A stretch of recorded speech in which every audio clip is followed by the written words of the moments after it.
it's a great pleasure to have as speaker of the seminar today, Tim Maudlin, a world-renowned philosopher of science who has done influential work on the metaphysical foundation of physics, in particular relativity and quantum mechanics, and of logic, also writing several books on these subjects.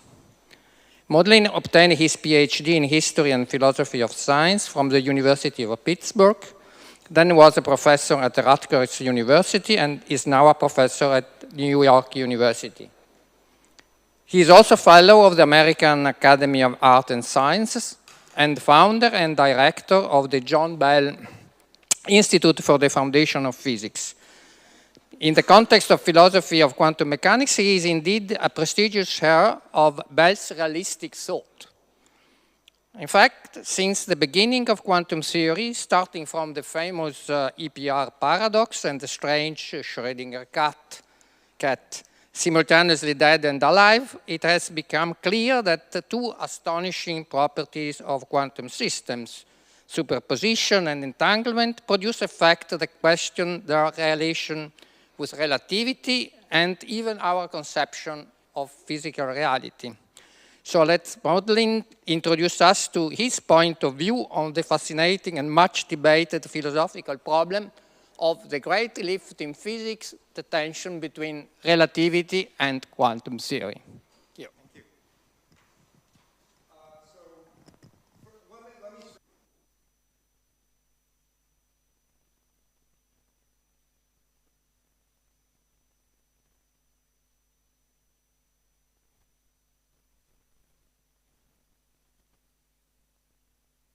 How's that? No? Okay? Okay. So I'm not a great fan of how these talks usually go, which is somebody talks for 45 minutes or whatever, and then there's a break, and then there are questions. It's not, microphone's still not on? That says it's on. I can hear it. I don't know. I didn't do anything. Okay. Somebody talks for 45 minutes and then there's a break and then there are questions for the simple reason that if you get lost 5 minutes in, then you have to sit there for 40 minutes not understanding anything. And that doesn't strike me as efficient, right? Actually, everything I'm going to say here should be comprehensible to everybody. And if I say something you didn't follow, it was my fault, not yours. And you should just stop me as I go and say, wait, what was that again? Because there's nothing complicated here. I'm going to be talking about arguably, it seems to me, the most important unresolved issue in contemporary physics. Fortunately, to understand it, it's not that there's a lot of deep mathematics. I'm going to give you a proof at the end that'll go real quick, and it's really convincing because it's correct. And it doesn't involve any fancy math. You just actually have to know the difference between even and odd numbers. So it's very nice in that respect. All right, so let me just get started and set it up. So it used to be said that there were two great pillars of modern physics. This image I actually pulled off the web. I knew I won't need to make this because somebody will have this, and they have the two great pillars, right? Special and general relativity on the one side, quantum mechanics on the other. It's become common nowadays, and I could pull out images that show this and say, no, no, really there are three great pillars of modern physics: relativity, quantum mechanics, and statistical physics or thermodynamics. That's the third fundamental kind of topic that one needs to understand. And I just want to say about this edition of thermodynamics, Eddington famously said this: the law that entropy always increases holds, I think, the supreme position among the laws of nature. If someone points out to you that your pet theory of the universe is in disagreement with Maxwell's equations, so much the worse for Maxwell's equations. If it's found to be contradicted by observation, well, these experimentalists do bungle things sometimes. But if your theory is found to be against the second law of thermodynamics, I can give you no hope. There's nothing for it but to collapse in deepest humiliation, right? And that sort of suggests that thermodynamic considerations are somehow, in some way, actually the deepest and most reliable kinds of things you can appeal to. I mention it because many people think that progress in physics now, theoretical progress, will go forward by thinking about things like black hole thermodynamics, or and you might think, all right, we need this third pillar here to understand that. Now, the first thing I want to do is talk about that third pillar. I'm going to do this weird thing, is talk about it and then kick it out. There's a shorter version of this that I've been using where I just didn't go through this process, but I couldn't get the short version to work, so you're going to go through this. So the second law says that if I've got a closed system, the entropy always increases, or at least never decreases. That's what the actual law says. Eddington says, yeah, you just can't contradict that. That's kind of odd for two reasons. One is that they're classical objection arguments. They're not just objections, they're actually good arguments that that second law can't be correct in general, namely the recurrence and reversibility objections. Those were already known back in the 19th century. So I'm not sure if Eddington skipped that class or what. That is, it was always thought classically that you could violate. In principle, the second law could be violated, and if you waited long enough, it would be violated. And furthermore, everybody's heard of Maxwell's demon, and the whole point of Maxwell's demon argument was to say that the laws of thermodynamics aren't really laws. If Maxwell said if you had a creature that was nimble-fingered enough and small enough and clever enough, that creature could arrange violations of the second law of thermodynamics without violating the laws of physics. So what's the deal with statistical mechanics? Well, it's this curious situation. It ought to be quite surprising when you think about it, that you can have a system with many, many, many, many distinct degrees of freedom. We always throw up Avogadro's number there, right? 6 times 10 to the 23rd particles in a box of gas. And classically, to describe the situation in there, you would need 6 times that many numbers to give the positions and momenta of every single particle. Nonetheless, without knowing anything like that, you can describe your system with just temperature and pressure functions and state in terms of them quite reliable laws or regularities that this system will reliably follow.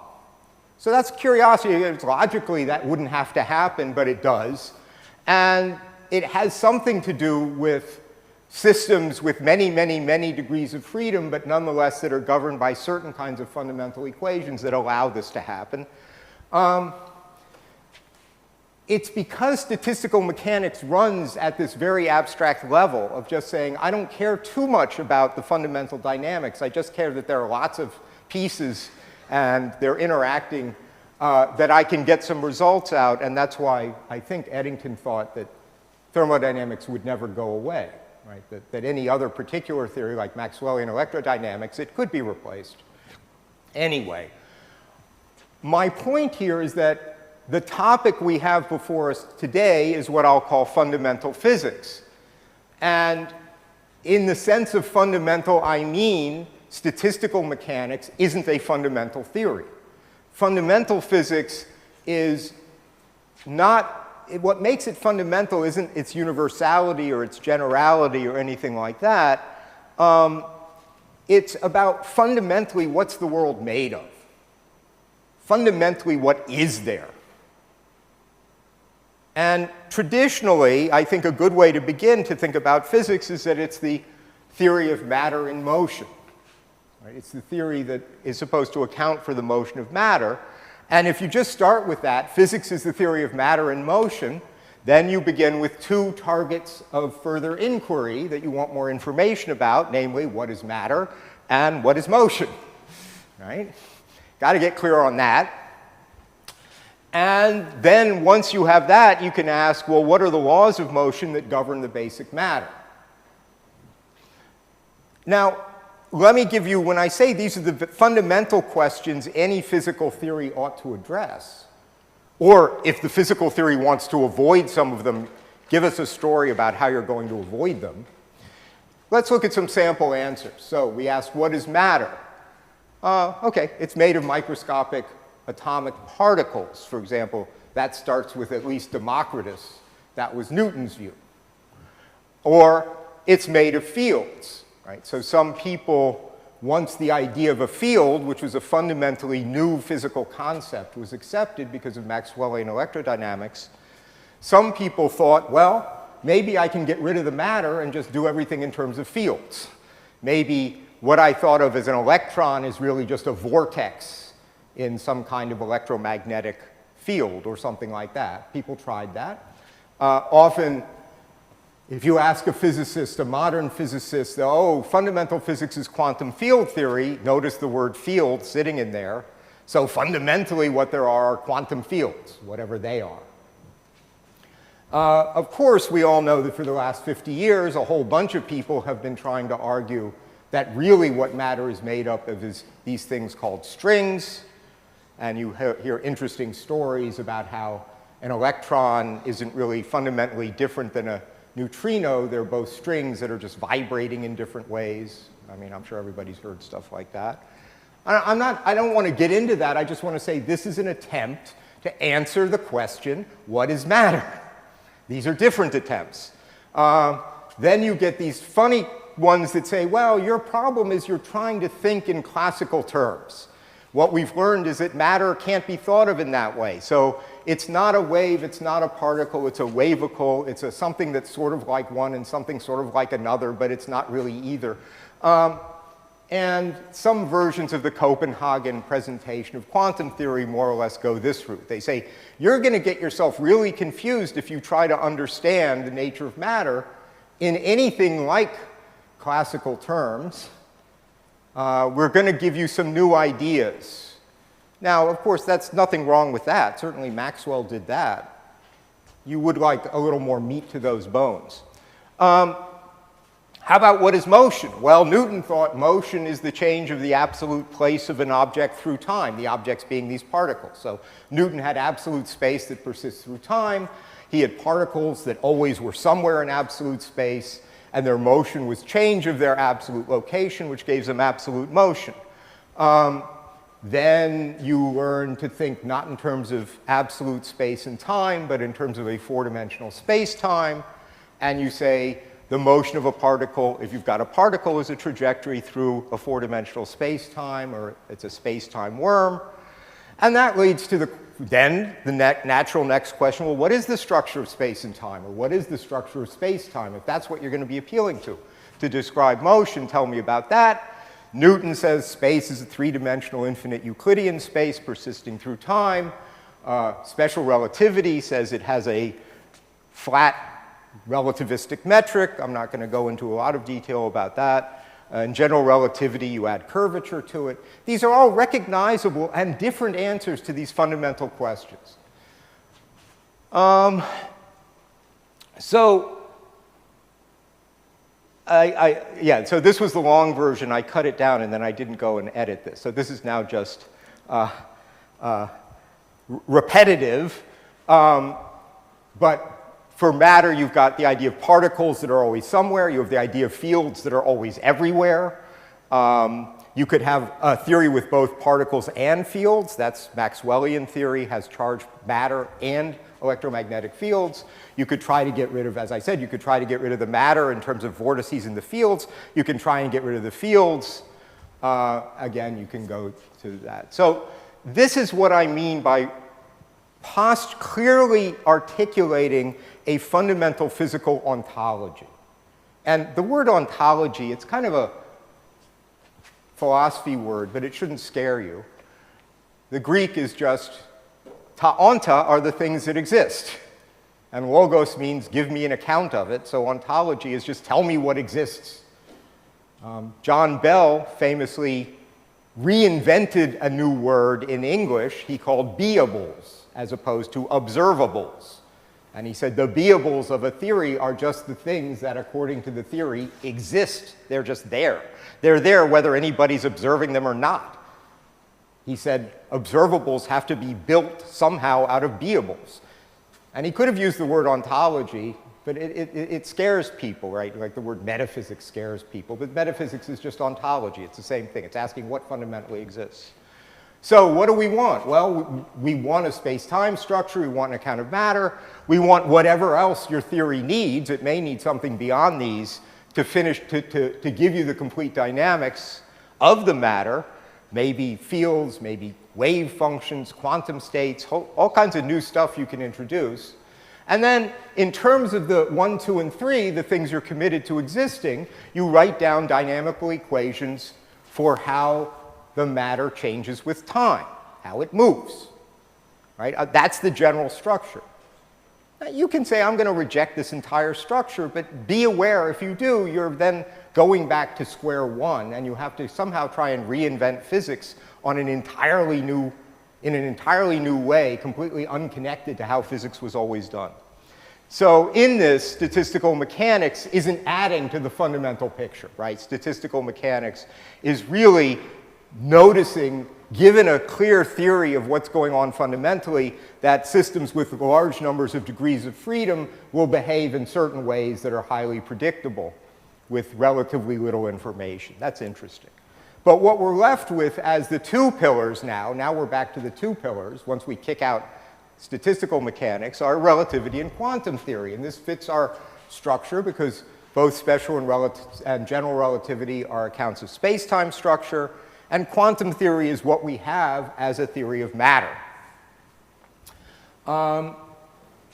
And what's commonly said, and I think is correct, is that there is a tension between these two pillars. Right? They don't play together happily. They don't coexist.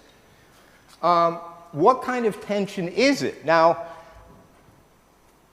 many people will speak as if this is just a kind of mathematical issue. The mathematics used to give you the general theory of relativity is rather different than the mathematics used to exposit quantum theory, and it's not quite clear how to stick them together, right? How to do them both at the same time. Sometimes you do a funny thing. It's like you say, well, I'm gonna fix the space-time structure, and on that fixed structure, run my quantum fields. And then I'm going to stop doing that, and on the basis of the quantum fields, I'm going to change the space-time structure. And then I'm going to go back and forth between these two theories in this strange way. That can't be what nature's doing, right? Nature's running everything all at once. So you might say, well, really, what we need is a single mathematical structure that's flexible enough so that we can write down a single theory from which both of relativity in one way and quantum theory, standard quantum theory in another way, emerge. And if that were the problem, it would be kind of a technical mathematical problem. And if it were like that, you might imagine that you could give it a technical mathematical solution. Right? Some clever mathematician comes up with a new mathematical structure that manages to handle both these things. Sorry. That you might imagine opening the newspaper one morning and saying, problem solved, right?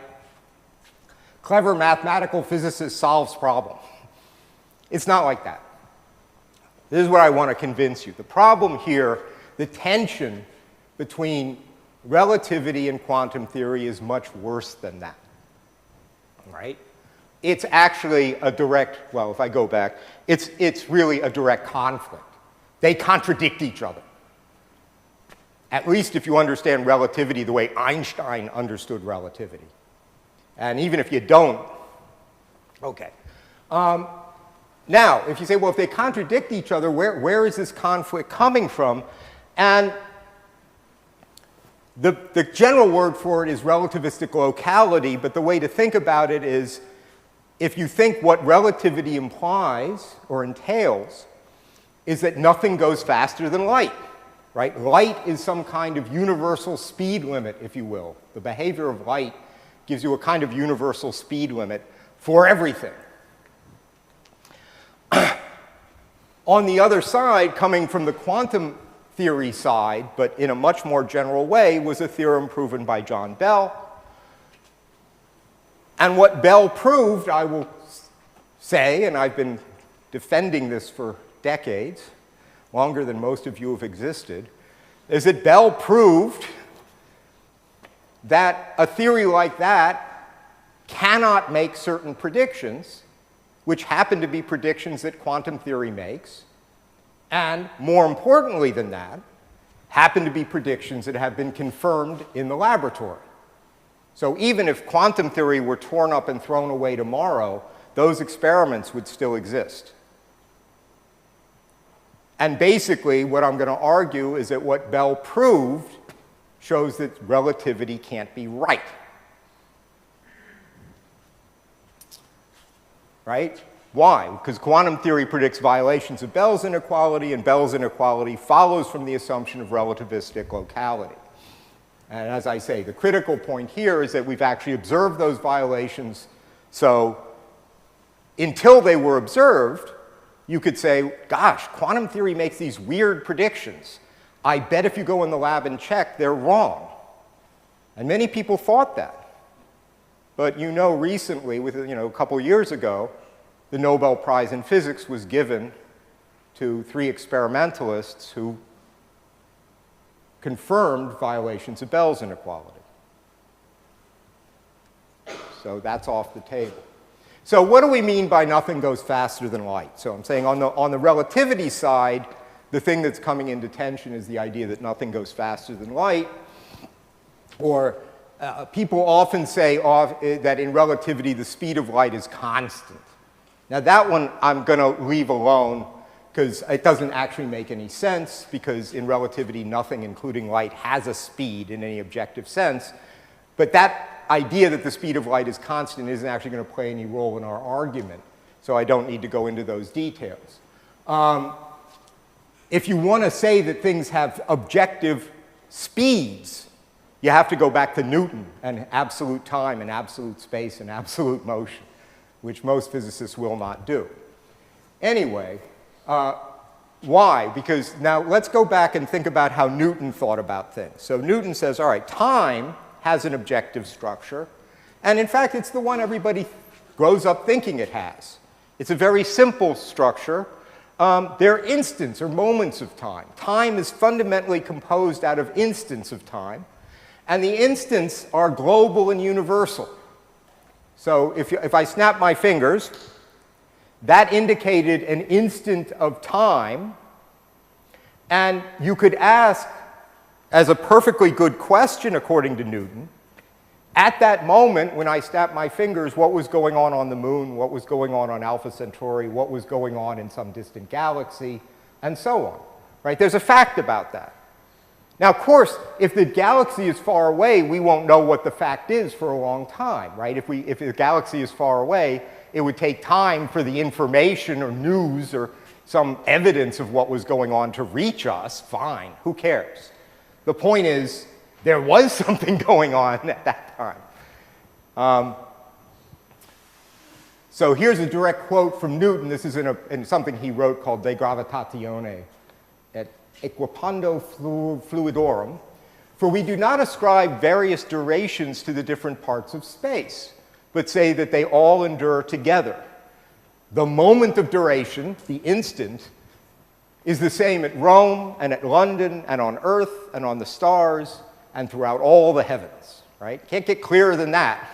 A single instant of time exists everywhere. And all right, time is fundamentally made of these instants. There are infinitely many of them, and they succeed each other. So I have 2 moments of duration. For Newton, I can ask, okay, how much time passed between them? Of course, I can ask which was earlier and which was later. So they come with an earlier-later relation on them. But on top of that, a metrical structure, so you can ask how much time passed between that finger snap and that finger snap. So that's part of the structure of time. So you can kind of think of, if we imagine these instantaneous snapshots of the universe, you can imagine stacking them up one after another with distances between them that correspond to the times elapsed between them. And then you can get a 4-dimensional abstract mathematical object we can call spacetime. We call this Newtonian spacetime. So you can do Newtonian physics using a spacetime kind of logical structure. Since there are 3 spatial dimensions and 1 time dimension, space-time is going to be 4-dimensional, and since we can't draw 4-dimensional pictures, we tend to drop one of the dimensions, and we imagine that space was only 2-dimensional, and we get these diagrams.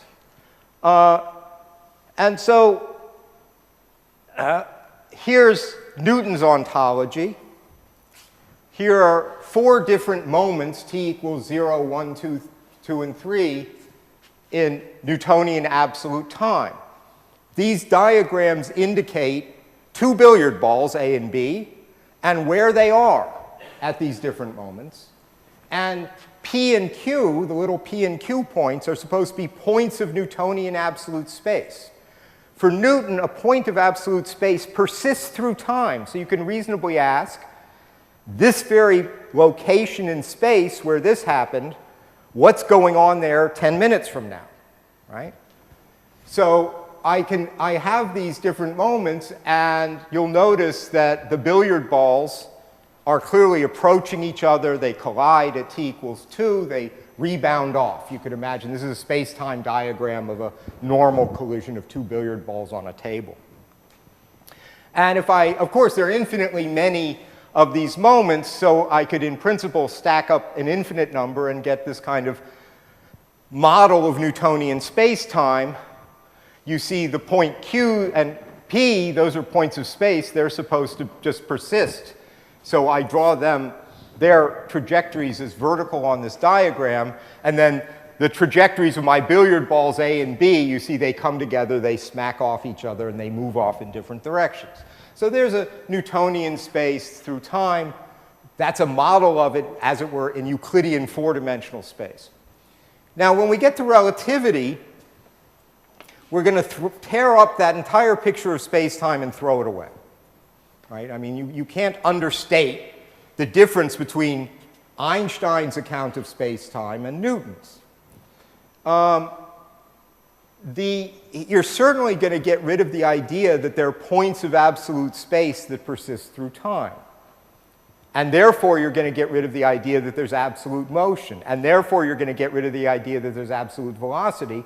And therefore, you're going to get rid of the idea that anything has a velocity, including light. Right? I mean, if you ask, from the point of view of relativity, how fast are we now moving?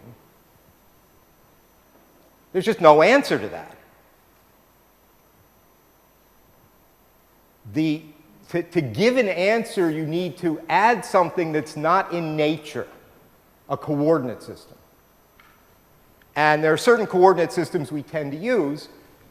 There's some coordinate system in which more or less we're all at rest right now. There's another equally good coordinate system in which right now we're all going 99.99999% the speed of light. The one isn't any better than the other. So if anyone asks you, and this is very misleading because most presentations, most pedagogical presentations of relativity pretend that Newton was right and things have speeds. And then you can ask questions like, what happens to a clock when it goes fast? Oh, it slows down. What happens to a car when it goes fast? Oh, it shrinks. What would it be like to be going 99% the speed of light? You'd be squashed flat as a pancake, and your clock would be ticking slowly. But no, what would it be like to be going 99% the speed of light? Like this. Right? We're doing it right now, insofar as it can be done at all. All right. So you've got to get rid of all that. There's no speed of anything, including a light ray. So then what do you mean when you say nothing can go faster than light? Now you're in a bit of a puzzle. You say, wait, if light doesn't have a speed, how can you say it's a law that nothing goes faster than light? Doesn't it need a speed to say that? Turns out you don't. You don't need to have speeds to do it. You need a new piece of space-time structure, which is what relativity provides us with. It's called a light cone structure, or sometimes, if you're fancy, it's called a conformal structure. We're again going to have a 4-dimensional manifold. So we've got 4 dimensions. If I want to locate an event, I'm going to give you 4 numbers, as it were. Longitude, a latitude, an altitude, and a time.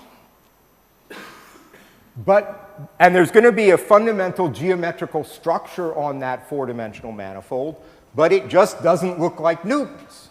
Remember, Newton's was sliced up by absolute time. That's what we call affiliation.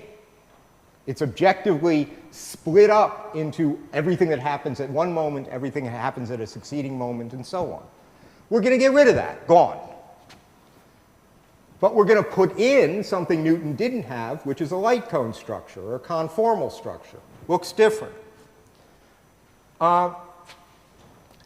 Fortunately, we can give you nice pictorial representations of light cone structures, so you don't have to learn a lot of math for this. We're going to just draw some space-time diagrams. Now, you have to be a little careful about interpreting them. You might misinterpret them in certain ways, but hopefully I'm only going to mention things that are relevant. Again, the space-time is four-dimensional. I can only draw three-dimensional diagrams, so I have to suppress a spatial dimension. So you can sort of think of this as flatland creatures that live on a plane moving around. And the diagram itself, of course, depicts something in three-dimensional Euclidean space, which has a very different geometrical structure. So sometimes you can get a little messed up by over-reading the diagram. And I'll just try to warn you about that. It's something you can pretty easily get used to. If you're careful, it can be useful. And then we get a picture like this. So this is a picture out of Sean Carroll's book. And he says, notice what happens. We have this thing, and then at every single point in this diagram, there's a little double cone. That's the light cone associated with that point. Every point has its own light cone. You'll notice there's no sideways slicing. There's no foliation here. But there is this objective light cone structure. That's there in the relativistic pseudometric. Sean also indicates here that you can have two kinds of paths through space-time. Going up the timelike path, what makes it timelike is, as we say, it always threads the light cones. It always the path is going into the future light cone at every point. And the sideways path, what he calls the space-like path, is cutting across the light cones. And you'll notice also, he says of the timelike path that it's allowed, and of the space-like path that it's not allowed. Not allowed for what? For particles. Particle can't do that. Or a car or a rocket or something like that. A piece of matter that has a space-time trajectory can have a trajectory, a timelike trajectory. You mean something with a real mass? Something, yeah, if it has a positive mass. If it has zero mass, then it's got to stay on the light cone, right? So that's another possibility. There's a third kind of path, a light-like or null path, but it still can't go sideways, right? It can't go space-like. That's going to be the important point. Okay? Now, of course, you can say this. You can say massive particles have to follow time-like paths without mentioning the speed of anything. Notice I didn't mention the speed of light. What I needed to say it was just this light cone structure, which I've got. Essentially, massive particles stay within the light cones. And light particles in a vacuum travel along the light cones. And nothing travels outside the light cones. Okay? So that's the basic idea of relativistic locality, or Bell locality, or Einstein locality. And we can state that in the language of relativity cleanly. When we say particles can't go faster than light, we're basically just saying that the particle trajectories have to be time-like, it can't pass through a light cone, and so on, right? So I'm going to show you now, I hope, an impossible particle trajectory. There it goes. Right? So no particle could do what the red thing just did. Right? You can say it would have to go faster than light, but that language isn't saying anything more than just indicating that it can't do that. Now, we can do the same thing. Notice here we're following trajectories of matter, trajectories of particles. We can actually do the same thing for causal relations, which is nice. This is going to be important for understanding Bell. I don't even need particles. So you say, look, sometimes you've got causes and effects, right? One event causes another event. what do I mean by saying causation can't go faster than light? Does it mean I have to follow a causal path? No, not at all. So let's suppose that that green dot represents pushing a button. So that's a potential cause of other things happening, right? A light going on, a bomb going off, whatever you like. It can't be a cause of that red dot in a locally causal theory. Why? Because the red dot's outside the future light cone of the green dot. That's all I mean by saying causation can't go faster than light. Doesn't mean I need a trajectory. It just means this event cannot be among the causes of these other events that are outside its future light cone. So that's a clean condition. And essentially what Bell is investigating is what the consequences are for any theory that meets that condition. And that is the condition that Einstein considered central to relativity. Good. So now we're at a point to state Bell's condition of local causality. It's sometimes called, he never called it that. People call it Bell causality because he talked about it. I think he may have called it relativistic causality or local causality. Anyway, when you say causation can't go faster than light, all that you mean is that all the causes of an event must lie in or on its past light cone, and all the effects of the event must lie in or on its future light cone. And any events that are outside the ones we call at space-like separation can neither be causes nor effects. So if I have two events that are at space-like separation, or two experiments being done at space-like separation, in a locally causal theory, nothing that's done here or happens here can have any causal influence on what's done or happens there. Now, intuitively, light goes real fast. So if you actually want to test this by having two labs or two parts of the same lab with things going on at space-like separation, you got to do them really fast. And it helps if you make the labs further and further apart. And that's why John Clauser and then Alain Aspect and then Anton Zeilinger, who got the Nobel Prize for doing these experiments, if you look at the progress of these experiments over time, they were a matter of making these experiments faster and faster in the two labs and making the labs further and further apart, and getting better and better and more efficient and so on to do these things at space-like separation. Okay. And we're going to say, well, suppose my theory is a locally causal theory.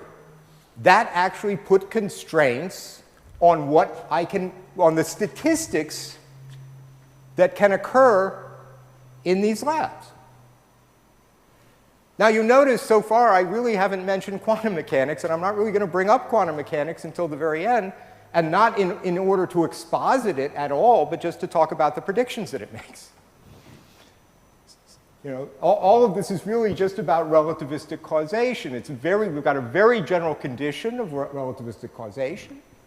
And for any given theory, presumably it either obeys it or it violates it. The question is, how can you tell? What Bell proved is that for any relativistically causal theory, there are constraints on the sorts of correlations you could reliably and predictably observe between outcomes of experiments done at space-like separation, right?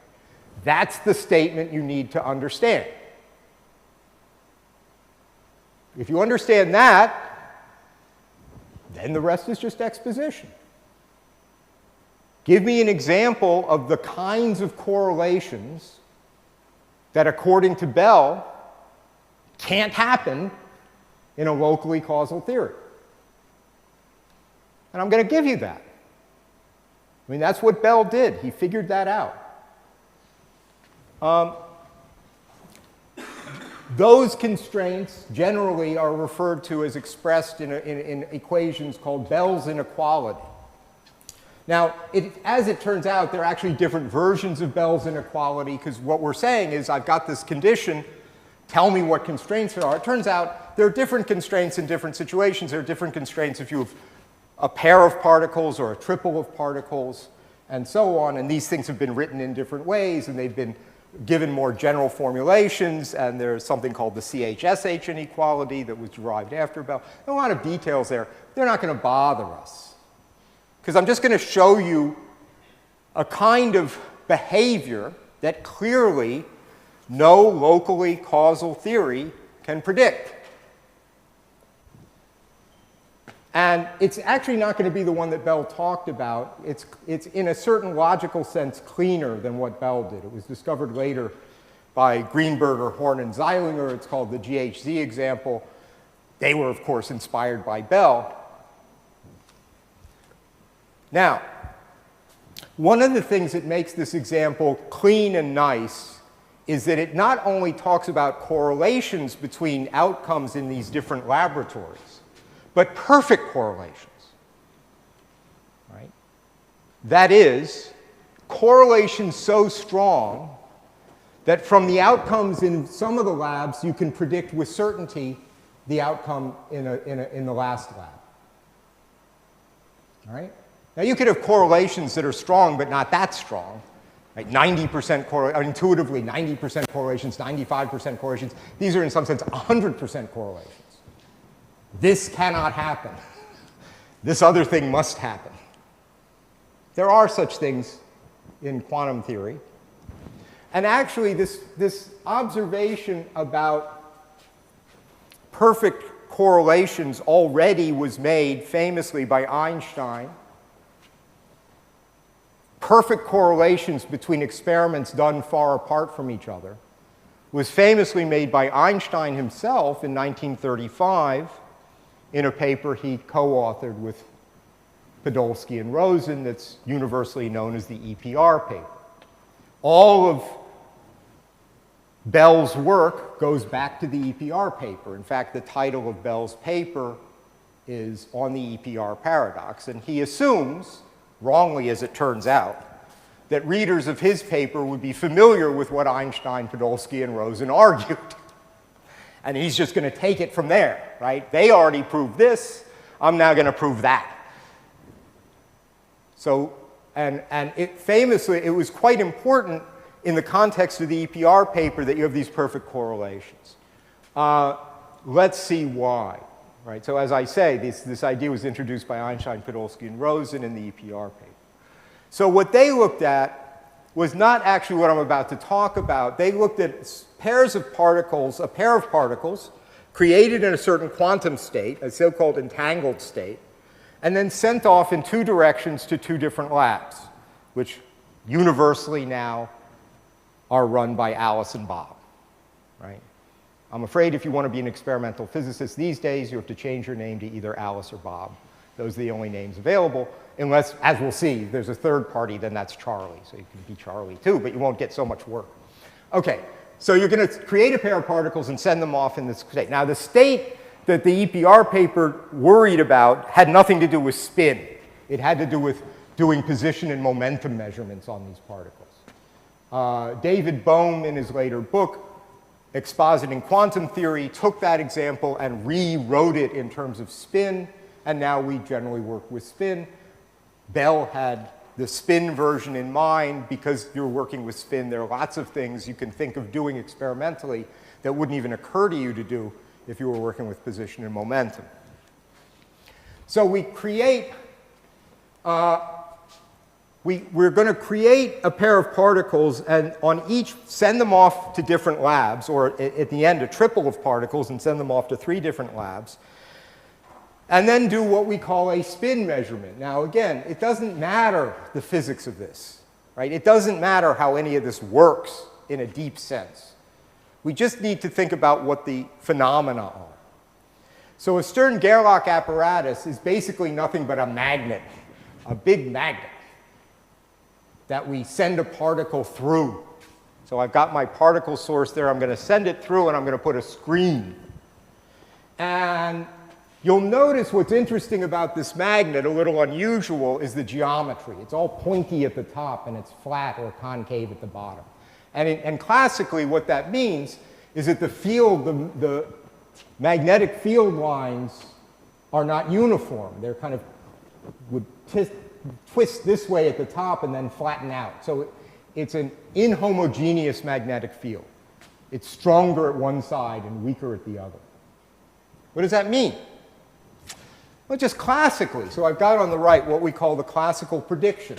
Suppose I take just a regular little bar magnet with a north and a south pole, and I throw it through this inhomogeneous magnetic field. And suppose it happens to be oriented so the north is pointing up and the south is pointing down vertically. Huh? Right. So the north of the little magnet will be repelled by the north of the upper part, and the south of the little magnet will be repelled by the south of the bottom part. But because the magnetic field is inhomogeneous, because it's stronger, now I'm going to say this, but it might be wrong. Stronger at the bottom than at the top, I think. It'll be pushed up, right? The repelling at the bottom will be a bit stronger than the repelling at the top, so as a net result, it'll be deflected up. If I flip the magnet over, then they're attracted, but again, now it'll be deflected down. If I put it sideways and send it through, then it'll just go straight through. And if I put it at any angle between, it'll be deflected more or less. So the classical prediction, that I, is the prediction for if I send a whole bunch of these little magnets through my magnetic field, and they're initially oriented at all these different angles, then they'll kind of fill up that whole eye. Some of them will go straight through, some up, some down. It has this eye shape that tails off on the two sides because the magnetic field itself tails off. And as you move laterally out of the field, the effect goes down. So that's the classical prediction. Quantum mechanically, and this is an interesting thing, it doesn't always happen in quantum mechanics, but it happens here. When you treat this system quantum mechanically, the prediction changes to say, no, there are only two possible outcomes here. There are only two things you'll ever see. Nothing will go straight through. Either your particle will be deflected up for a spin-half particle. Either it will be deflected up a certain amount, maximum amount, or down. And nothing in between. Right? So we discretize or quantize the possible outcomes. People associate that with quantum mechanics. It doesn't always happen in quantum mechanics. Right? If you have a free particle in empty space, it can have any energy you like, it can have any momentum you like. Sometimes you have continuous spectra. Here you have a discrete spectrum. Anyway, that's the quantum mechanical prediction, that I shape. What actually happens in the world? Well, there's the actual data. That was sent by Stern, I believe, to Bohr with his handwritten notes. And on the left, you have without the magnet, and on the right, you have with the magnet. And you see that eye, right? Again, it's empty in between. Nothing went straight through. So yeah, the quantum mechanical prediction beats the classical prediction there. Why is that nice? It's nice because then we can report the outcome of these spin experiments by it either went up or it went down, +1 or -1, right? They're just binary. The only possibilities are binary. That makes all the math very easy. Okay? Well, what kind of predictions can we make about these things? If I have a single particle, well, now I'm just going to say a few words about quantum mechanics. They won't affect the argument at the end, but these are things you'll hear when you're learning quantum mechanics. The spin state of a single particle, of a spin-half particle, it's always in a spin state that's, as it were, associated with a direction in space, and it's either up or down. So it's either, as it were, if this is the z direction, it might be z up or z down. If this is the x direction, it might be x up or x down, or at an angle or whatever. Those are the states available to individual particles. And we indicate those with these kets, like x up, y up here at the bottom. That's just sort of, you don't have to, it doesn't matter, it's just a way of indicating that's an x spin up state, that's a y spin up state. And if it's in an x spin up state, then I can predict with certainty if I put it through a magnet oriented in the x direction, it'll be deflected up. with certainty, right? Now, it turns out if I know what it will do in the x direction, then of necessity, given quantum mechanics, I'm completely uncertain what it will do in the y direction, right? Certainty in one direction entails uncertainty in the other. That's an example of the Heisenberg uncertainty relations. You've all heard of that, probably. But if I have two particles, now funny things happen. Very non-classical things happen. Suppose I have a pair of particles, and I ask, what kind of spin states can they be in? Well, there are some that are pretty obvious, which is that if I can prepare particles x spin up and I can prepare them y spin up, and I have two particles, then I can prepare this one x spin up and that y spin up, or this one x spin up and this one x spin up, or this one x spin up, that one, anyone. So I could take any of these spin states available to my individual particles and just prepare one in whatever one I like and the other one in whatever one I like. Those are called product states. And they do just what you'd expect them to do. They basically means that the particles are unrelated to each other. Each particle is going to do just what you'd expect a particle like that to do, right? And when we symbolize them, we now have two particles, A and B, Alice and Bob, one sent to Alice, one sent to Bob. I can symbolize these product states in an obvious way. At the bottom, there's x spin up to Alice and x spin up to Bob. There's x spin up to Alice, x spin down to Bob. There's y spin up to Alice, x spin up to Bob. All of those are possible states. Good. Those are boring. Those are dull. Those don't do anything for us. But because the quantum states form a vector space, if those product states exist, of necessity, other states exist that are not product states, that cannot be written as product states, that cannot be expressed as Alice's particle is in this spin state, not mentioning Bob, and Bob's particle is in this spin state, not mentioning Alice. Those are called entangled states. Now,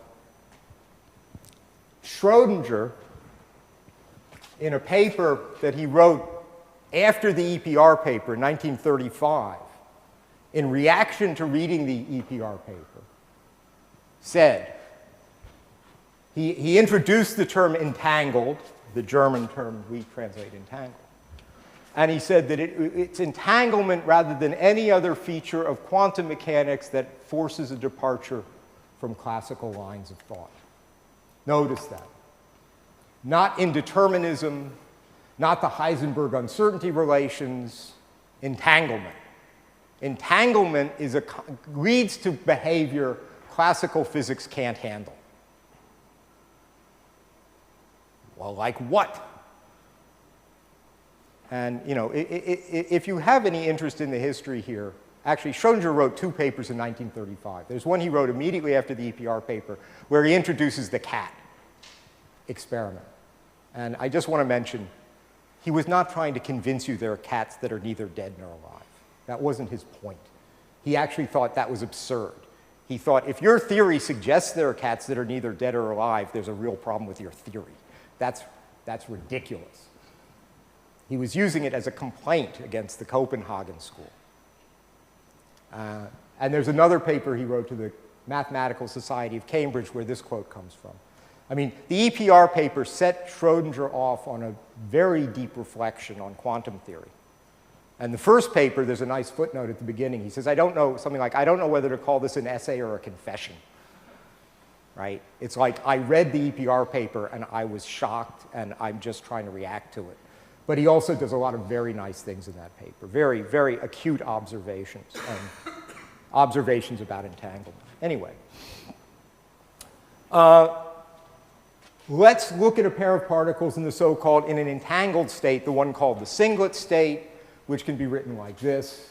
So as I said, notice what you have here is a kind of state that mathematically is literally a sum, or a difference, if you will. Anyway, it's one state minus another, of a product state and another product state, but weighted, in this case, by 1 over root 2 and negative 1 over root 2. Those numbers might look funny to you, but it might help just to notice that if I square them both and add them up, they add up to 1. So By squaring these numbers, I can make probabilistic or statistical predictions. Anyway, that's the singlet state. The minus sign is kind of important there. If you put a plus sign in, you get a different state called the m equals 0 triplet state. All right, suppose I prepare this set of particles in this state, and I send one off to Alice, A, and one off to Bob, B, in their labs, and their labs are very, very far apart. And Alice and Bob are now going to do spin experiments on their particles. Question, what predictions do we make about the outcomes of those experiments? So there's our state up there. There's our singlet state.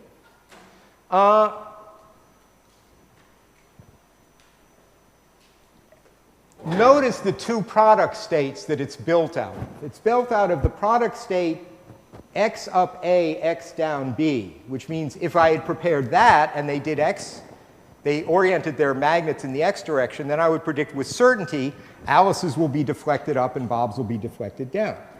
The second one is A down, AX down, BX up. If it had been prepared that way, then I'd predict with certainty Alice's will go down and Bob's will be deflected up.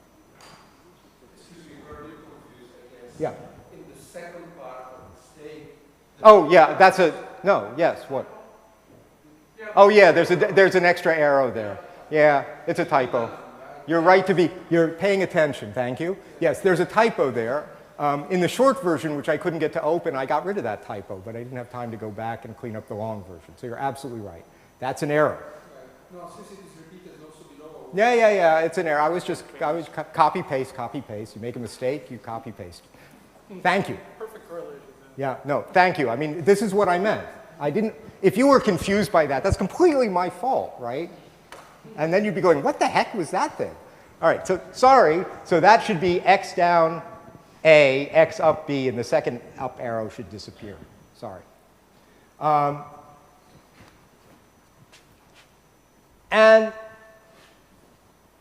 But what about the singlet state? The singlet state isn't the product state. What should I predict there? Now, it might not surprise you too much that the way I do the prediction is, again, just take this little factor out front and square it. And say there's a 50% chance, in this case, that it'll act like the first one, and a 50% chance it'll act like the second one, right? Half the time you'll get this, and half the time you'll get this. That's the prediction. But notice, all the time you'll get an anti-correlation. All the time, what Alice sees will be the opposite of what Bob sees. That's 100%. That's a perfect correlation. Okay? And those perfect correlations are examples of what we call EPR correlations. So they're correlations between the outcomes in these distant labs, which are strong enough so that from the outcome in one lab, you can predict with certainty the outcome in the other lab. Okay? You couldn't predict it from this state. Right? If all you knew was this state and you asked, what's Bob's outcome going to be, you're going to go, I don't know, 50-50. Right? But once you know Alice got up, you know Bob got down, or vice, you know. Good. So that's what I just said. So Alice, in her lab, she knows the particle's been prepared in this singlet state. She knows once she finds out, she does her experiment and sees her outcome, oh, mine went up, she can now predict with certainty and correctly that Bob's will go down. Right? And similarly for Bob. And this is so even though the singlet state does not actually ascribe a particular spin in the x direction to either particle. Right? Kind of the singlet state says, if you ask the singlet state, is Alice's particle up or down? You know. Now, Einstein did notice this really for momentum and position measurements on the state they wrote down. And now you say, well, how can I account for this in a locally causal theory? Can I account for this perfect correlation without any of what Einstein famously called spooky action at a distance?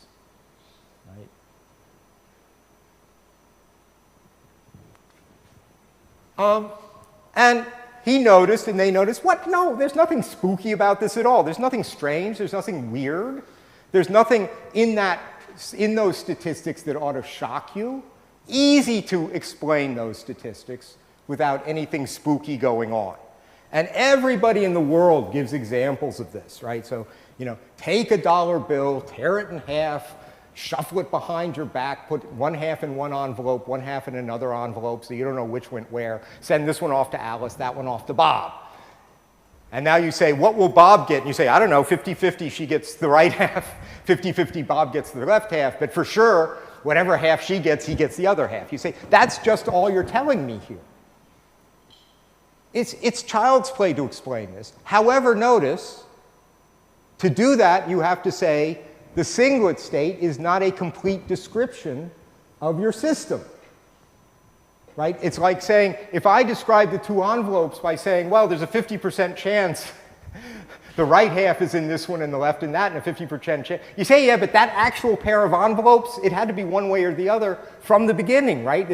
Which one was in which envelope was already determined at the source when you sent them off. It was a deterministic theory. The fundamental physics was deterministic. There was some shuffling around by your back at the beginning, but once you sent them off, everything is predetermined by the states of those envelopes. That'll give you that. But you need determinism to do that, to give the commonplace explanation. So again, you can explain this, and this is just what I said. You can explain this locally. So what? Big deal. As I say, that kind of local causal explanation has to be deterministic.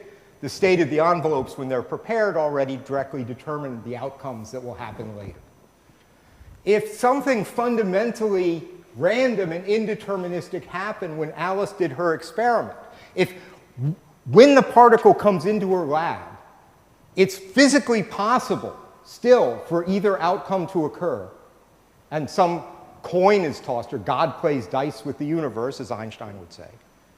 Then you're in a mess, because then you say, okay, that's a little weird, but what's even weirder is, how does Bob's particle always do the opposite thing? Right? Something random happened over here. How does Bob's particle get the information so it always knows what to do?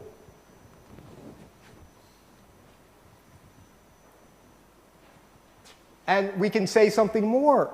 If this is a locally causal theory, and Bob and Alice check their envelopes at space-like separation, then what happens when she does her thing can't possibly make any difference to what happens to Bob. Right? That would violate local causality. So what's the moral?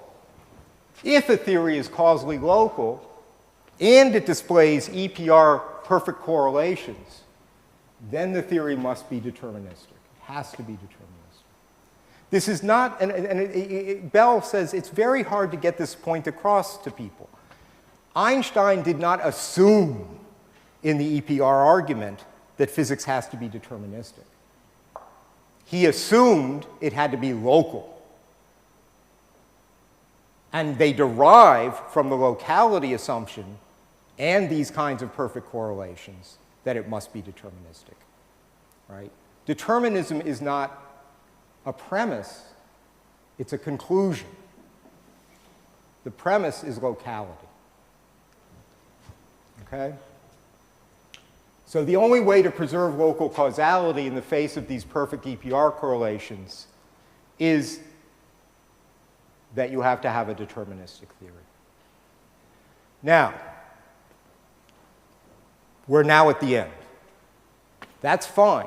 You can explain the EPR correlations locally and deterministically, as Einstein was aware. He thought, obviously, you should do that. And since quantum theory, as presented by Bohr and Heisenberg, wasn't doing that, that theory was not complete. They hadn't finished physics yet. Right? They shouldn't stop. They should keep going. There's more to the world than was dreamt of in their philosophy.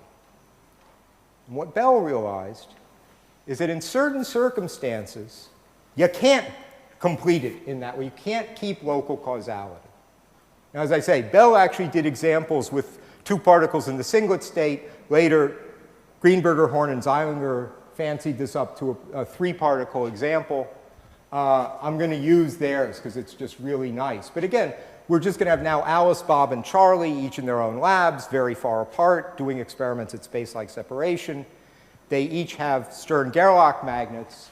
And in fact, we're really going to restrict them. We're going to say you only have one choice. You can set your magnets in what we'll call the z direction or the x direction. That's it. Just this way or that way. Right? In principle, they could do all kinds of other things, but for this experiment, they can just do 2 things. So here's the setup. Right? I have my source at the center that's now shooting out 3 particles to Alice, Bob, and Charlie. I have my x and z directions. The z direction's up on the diagram. They can choose in whatever way they like to set, on any given run, to set their magnets either in the x or the z directions.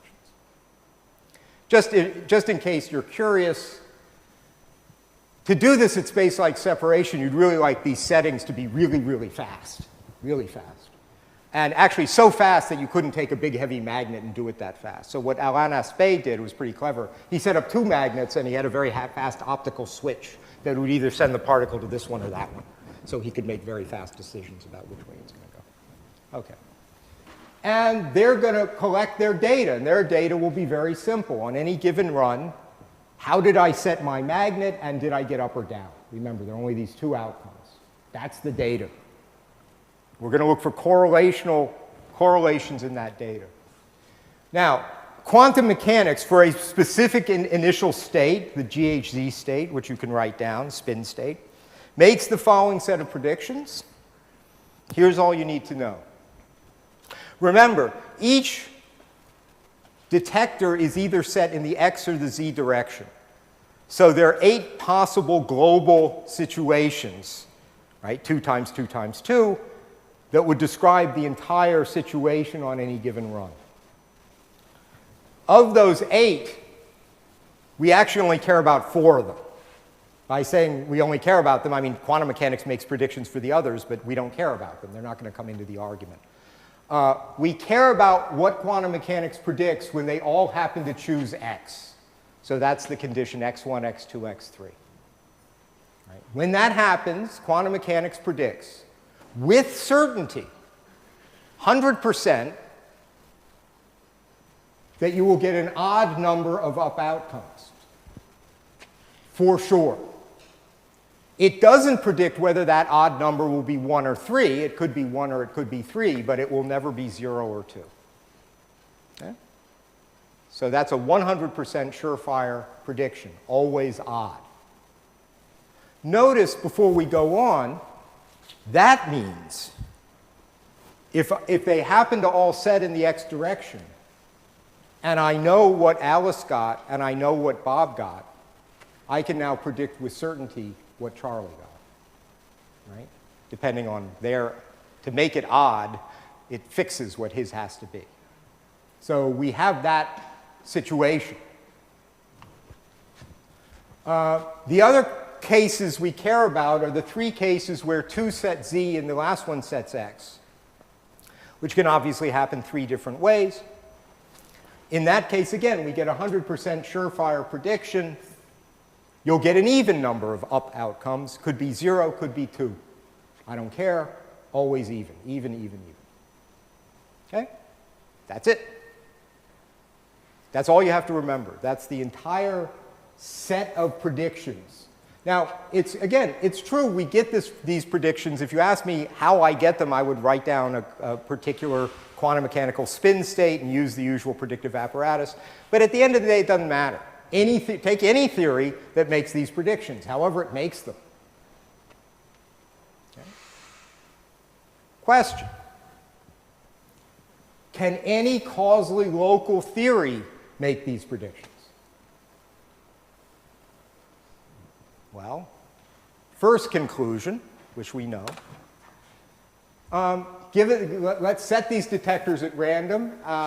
So there's no way that what happens in one lab can be communicated. There's no way the setting in one lab can be communicated to the others. No way the outcome in one lab can be communicated to the others in time if all causation is in the light cone. Then, for the reasons we went through, all the results have to be predetermined. There can't be any fundamental randomness here. Because if in Alice's lab, something fundamentally chancy occurred when she did her experiment, that outcome would somehow have to be communicated to the other two so they would always do the right thing. Right? So the first conclusion is the same conclusion from the EPR experiment. The only way to preserve local causality is to have a deterministic theory. So you say when the particles came out of the apparatus, right, when they emerged already from the box in the middle, each particle had to be in a state that determined how it would react to an x-oriented magnet and how it would react to a z-oriented magnet. God can't play dice with the universe, if you will. But again, notice that's not an assumption, it's a conclusion. If it's a local theory. Good. So we have that. Nothing can happen by chance. Now, we're at the end. This is a diagram due to David Mermin. As far as I know, he made it up. It's lovely.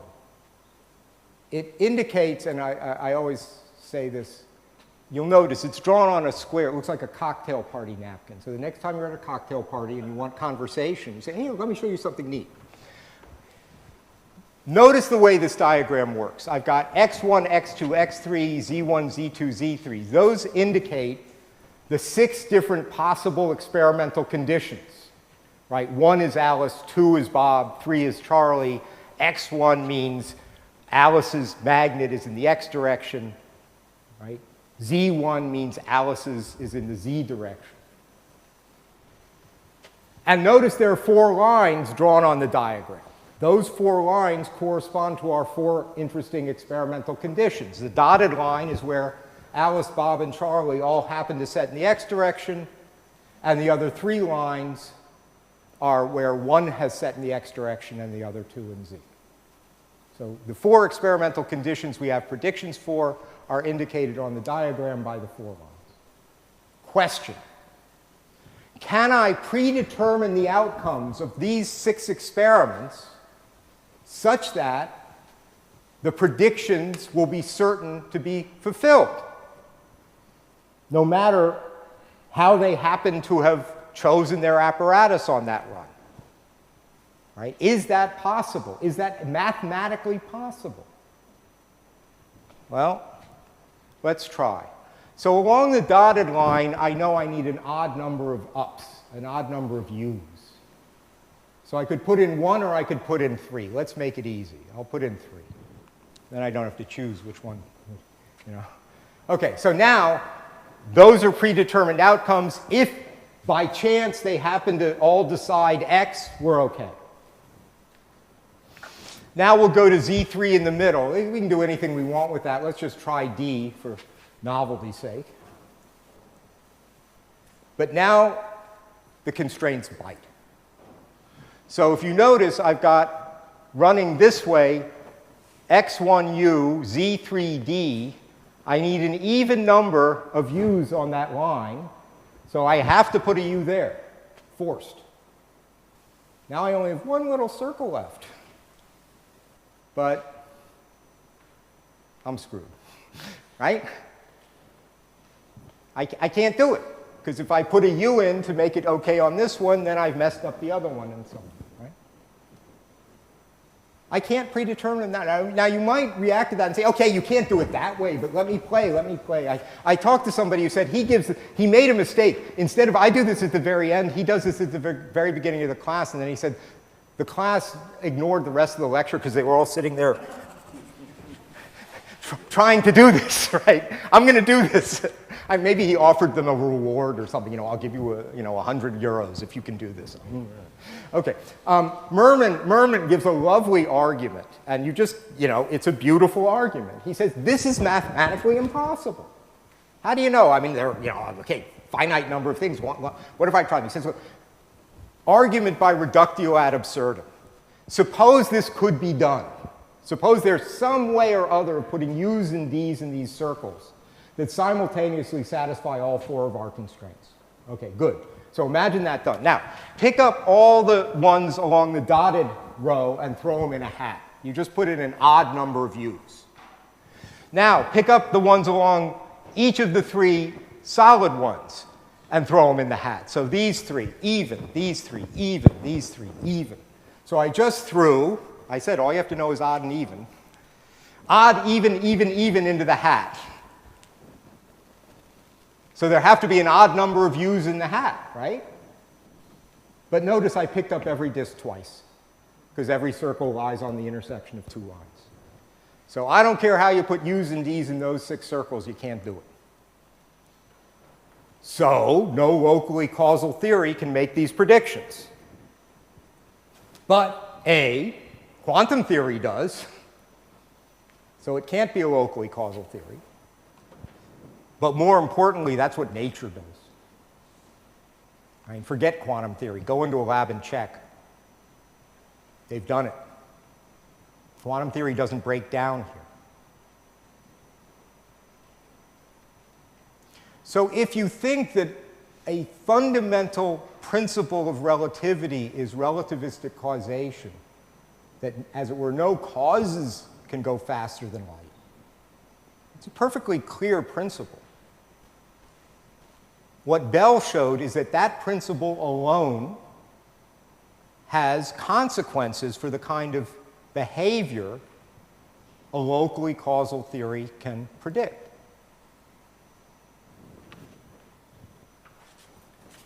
The world can't do just anything consistent with that principle. So, no locally causal theory can predict and therefore explain, certainly can't explain the sorts of outcomes in this situation that quantum mechanics predicts. Furthermore, as I say, they've been confirmed in the lab for experiments at space-like separation. See 2022 Nobel Prize in Physics. Therefore, no locally causal theory can be correct. And then you think, but wait, violations of local causality then seem to contradict relativity. Let's be a little more precise here. There's no obvious way that a theory can admit of non-local causal connections without adverting to, somehow making use of space-time structure that relativity doesn't contain. Right? Like this foliation. We saw for Newton, the time structure foliates the space-time in terms of these slices. Now, if I have those slices, I can write down a theory. It's not going to be locally causal, but I can easily write down a theory that will make these predictions. But if you don't have those slices, if you don't have anything like that, it's not even clear how you write down a theory in a clean way that can do that.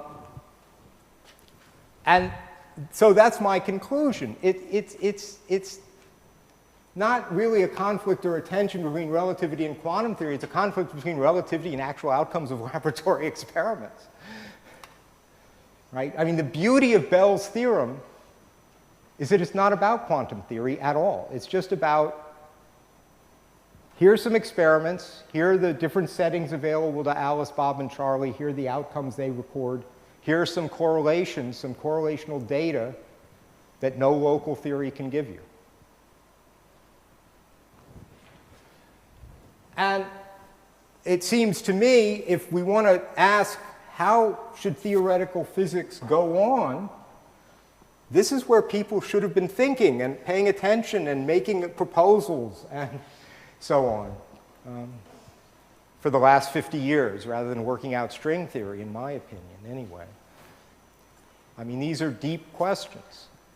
And they're real questions. They're concrete. They're not philosophical questions, right? These are concrete questions of physics.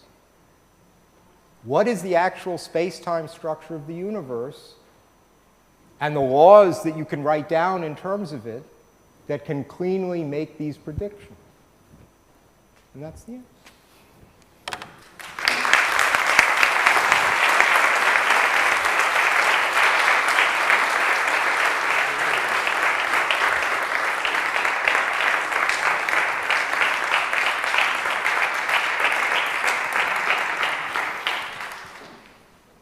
thank you for this very clear lecture. Questions now? It's now time for questions. Either I lost everybody or I convinced everybody. It's deterministic.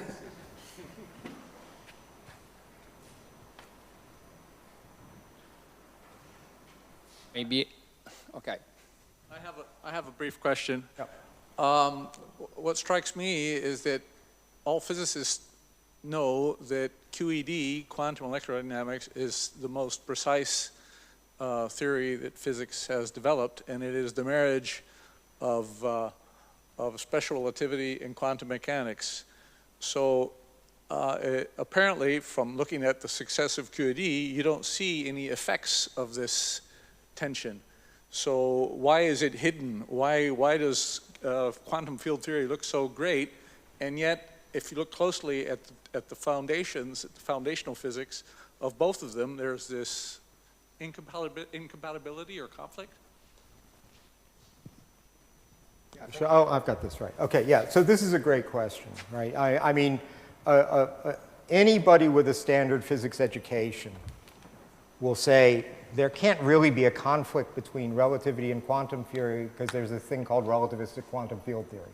And it has both relativistic and quantum in the name. It must be okay, right? So there are many different aspects to this question. Let me mention a few of them. First, if you ask a physicist, why do you think what you've written down is a relativistic theory, right? Why do you think it's really compatible with relativity? They'll say, oh, because you can't send superluminal signals. That's the first thing they'll say. Now, the first answer to that is, I didn't mention signaling here in expositing relativity.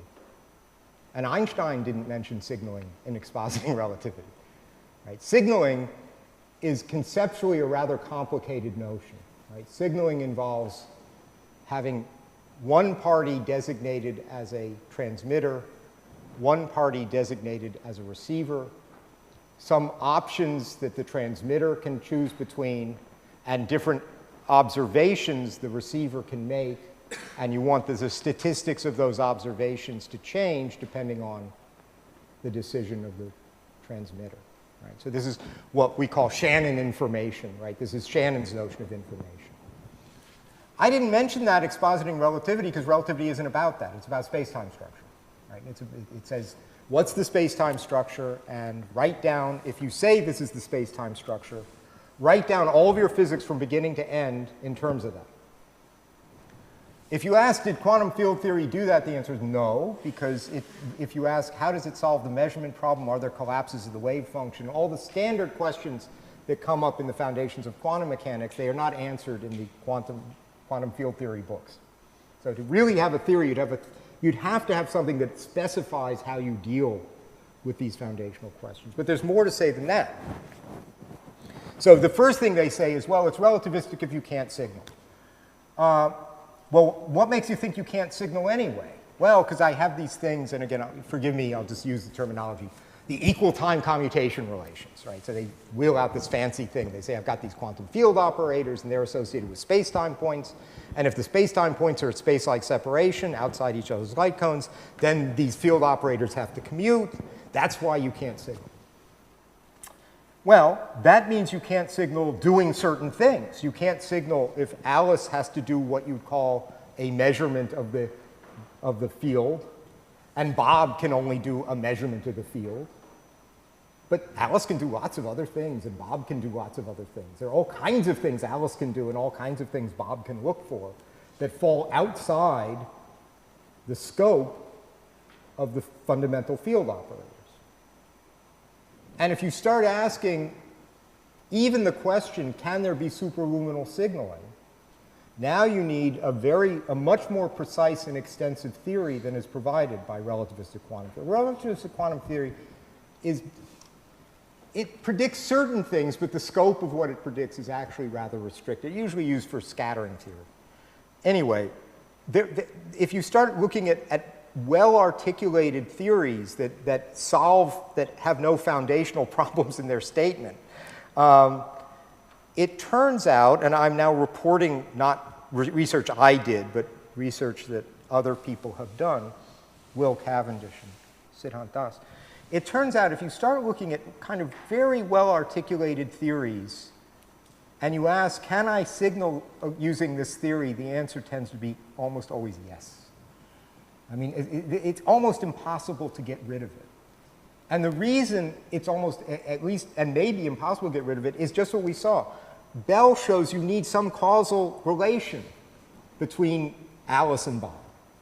And your immediate thought should be, well, if there's some causal relation, why can't I be clever and turn that into a signaling apparatus? And the answer is generally you can, but you have to be clever. And you say, well, how clever in what way? Now I need a specific theory. Now I need a theory much more detailed about all the things that Alice could do and all the things that Bob could observe. And quantum field theory, quantum electrodynamics doesn't give you that. Now, quantum electrodynamics, as they say, it's an extremely precise theory for certain predictions. The anomalous magnetic moment of the electron, really good. But that's just a number, right? The anomalous magnetic moment of the electron really doesn't have anything to do with predicting outcomes of these kinds of complicated experiments at a distance. They're just, you know, I'm going to do something to electrons. I'm going to send them through some magnetic fields and so on. So a tremendous amount of precision in one realm of predicting doesn't mean either that you're conceptually clear about how even to make predictions in other circumstances, or that those predictions have been checked to high precision. Right? I mean, imagine what would happen if people did, well, it kind of did happen, if people said, look, back in 1915, Newton's gravitational theory made these wonderful predictions. Look, Halley predicted the return of his comet and this and that. What are you doing, Einstein, right? Why are you, you know, it's a great theory. Look at the predictive. Of course, it was wrong about the advance of the perihelion of Mercury, but you had to know where to look, right? Why were people looking for the bending of light by gravity, like Eddington? Because they had a theory in hand that they could use to predict what would happen, namely general relativity. So where to look to do your experiments is driven by theory. So if someone says, look, I think my personal belief is you can superluminally signal, but if you ask me, how do I set it up in the lab? Now I need a specific theory of much more detail than you'd get in any standard quantum mechanics book. I know of specific theories, and I could tell you do this, do this. If we could show superluminal signaling, then relativity's dead. Everybody agrees, right? Nobody would defend it anymore. I'll make one more comment about this. It's a curious situation. It's historically and conceptually a curious situation. Why? Einstein in 1905 comes up with what we call special relativity in a paper called On the Electrodynamics of Moving Bodies. And what he was examining in that paper, what he was worried about was Maxwellian electrodynamics. He wasn't satisfied with the way it was normally explained. He didn't like it for various reasons. We could go into it, doesn't matter. So, but special relativity was, as it were, designed for Maxwellian electrodynamics. He does that in 1905. Now, the only other precise theory around in physics is Newtonian gravity. So he says, next step, I have to deal with gravity. Takes him 10 years to get to the Einstein field equations in 1915. And again, those make almost exactly the same predictions as Newton, but a little bit different, and different in ways that turned out to be good. Now, here's the point. Maxwell's theory is a locally causal theory in Bell's sense. It could not predict these phenomena. General relativity is a local theory in this sense. It could not predict these phenomena. So Einstein did the job put before him perfectly well, but the job put before him did not involve trying to explain these kinds of non-local correlations. They weren't discovered until after he was dead. So why physicists are so attached to relativity? I mean, if you go up to them, as I do, and I say, I think relativity is wrong. I think we have to put back in affiliation, stuff like that. They just, I won't listen, right? Go away. I mean, I'll tell you an actual story since there don't seem to be a lot of questions. Grandpa will tell you some stories. I recently saw Scott Aronson in a funny venue, so I only had 5 minutes to talk to him. And he said, what are you working on? I'm working on this new space-time structure, discrete space-time, blah, blah, blah, non-local. And he says, oh, you're going to get into trouble with these causal loops. You can have causation going into the past if you have this non-local causation. And I said, no, I use a preferred foliation, which means he could immediately see if I do that, and essentially the causes always precede the effects in terms of this preferred foliation. Then you can't get into the loops. It's kind of trivial. All right? So he raises what's supposed to be the big conceptual problem I've got to face. So I'm going to use a preferred foliation. The entirety of his response I can give you verbatim. That's all he said. He said, walked away. I don't like it. I don't like it. Okay, I don't care. You don't like it, right? What am I supposed to do? I'm trying to do something here, right? I'm trying to make a concrete proposal. You don't like it. Okay, you don't like it. I don't understand that. I'm just honestly deeply puzzled by it, right? I mean, if you walk up to a normal physicist and say, you know, I think we need to actually adjust relativity. Why? Because there are violations of Bell's inequality. I'm not doing it because I had a dream, right? Because there are violations of Bell's inequality. There's this non-locality. And the easiest way to implement it in a clean mathematical way is to put a foliation into your space-time. I think that's just a fact. I don't know that anybody could deny that. Now, they might say, yeah, but maybe there's some really clever way to avoid it. Maybe. But why should I so obsessively think it should be avoided? I mean, Einstein came up with his theory not needing to explain this stuff. I like to think that if Einstein had lived another few years and saw Bell's result, he would have appreciated it and said, well, I didn't like spooky action at a distance, but I'm stuck with it. Right? Other questions?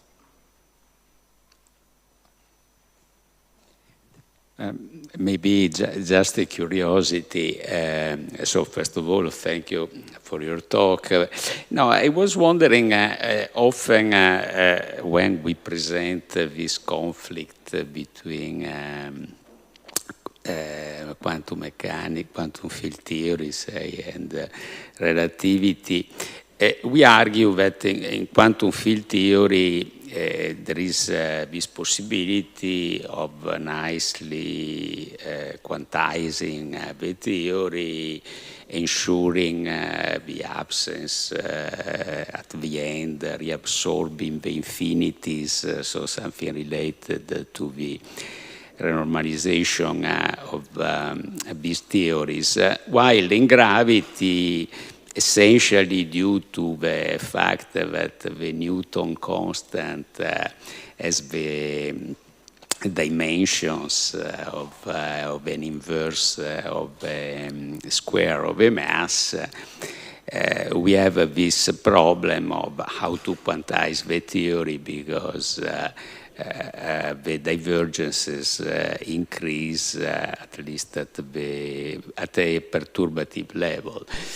I was wondering if this kind of approach that is linked to the nature of point-like theory of quantum field theory, so one could hope that, for instance, going to some one or more dimensional quantities instead of a point, so for instance, strings or things like that, could solve this problem of infinities for a point-like theory. If this can be related in a way to the approach related to locality that you emphasize it here as the source of this conflict between the two theories. So you've raised a lot of very deep mathematical issues about standard quantum field theory that have been extensively discussed in the physics literature. So the kinds of things that for decades, more than half a century. For people who don't know a lot about this, let me just describe the situation, which is also a little bit curious. So the situation is, the standard way you ask, how do I approach some system using quantum mechanics?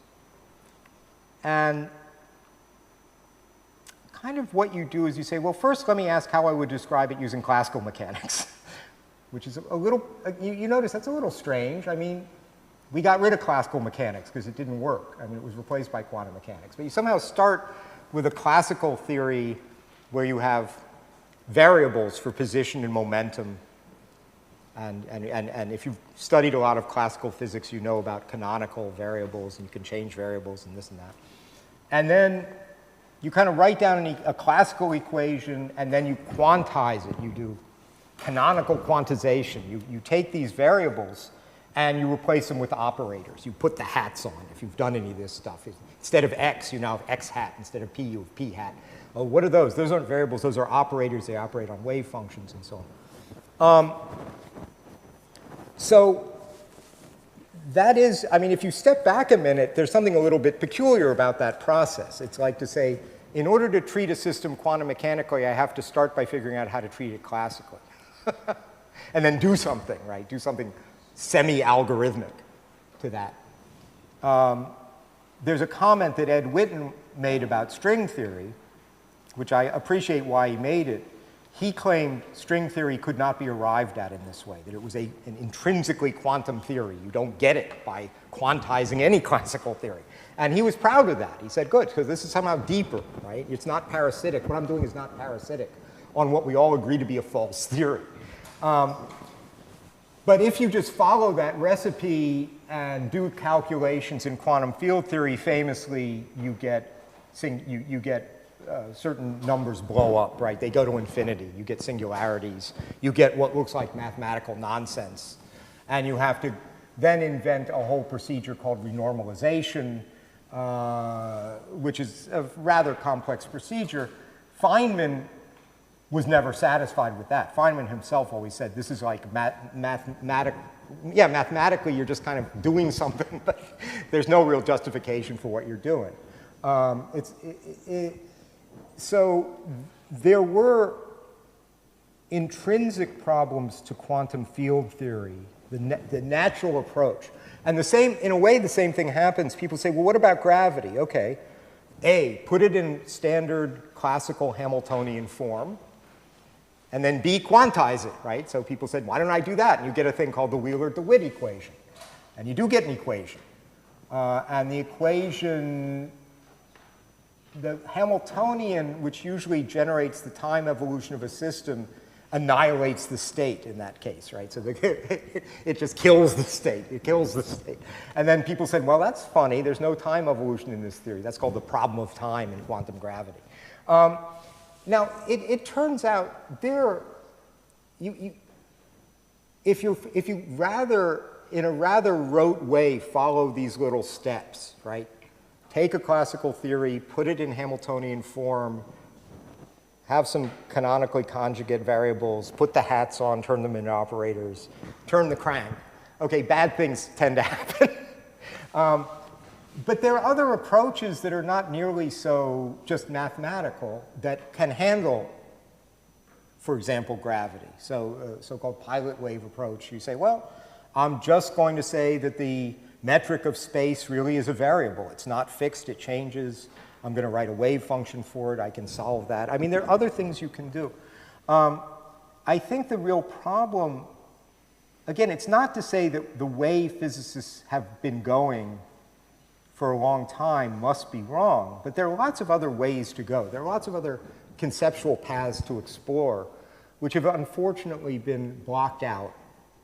I mean, you're sort of not allowed in some way in many physics settings to say, I'm going to devote my time to looking into these other things. So I don't, I certainly wouldn't want to put myself in a position of saying, I know for sure that what most of the physicists are doing isn't going to work out in the end. But I do know for sure there are other things you could be doing that might work out. And the only way to find out is to pursue them to some degree, right? And I think we'd be in a healthier situation if more of that was going on. Some more questions?